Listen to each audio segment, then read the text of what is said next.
নিজেদের ৩ দফা দাবি তুলে ধরে আগরতলা প্রেস ক্লাবে এক সাংবাদিক সম্মেলনের আয়োজন করে জনজাতি সুরক্ষা মঞ্চ। এদিন সংগঠনের পক্ষ থেকে বিভিন্ন গুরুত্বপূর্ণ বিষয় নিয়ে বক্তব্য রাখা হয় এবং দ্রুত দাবি পূরণের জন্য সরকারের দৃষ্টি আকর্ষণ করা হয়।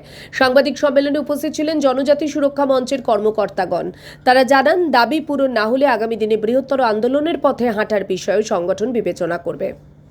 24 তারিখ মেতে দিল্লির লালকেল্লা ময়দানে একটা জনজাতি সাংস্কৃতিক সমাগম অনুষ্ঠানের আয়োজন হয়।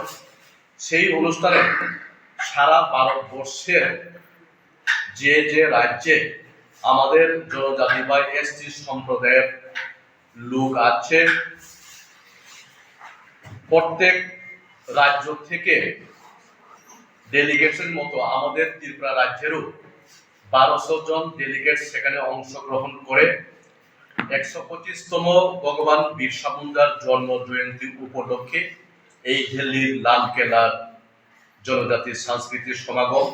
সেই সমাগমে ভারতবর্ষের 500 থেকে অধিক জনজাতি সম্প্রদায়ের লোক সেখানে অংশগ্রহণ করে যার যে পোশাক, আশাক, ভাষা, গান, গীত নিয়ে সেই সমাগমে আমরা সম্মিলিত হই।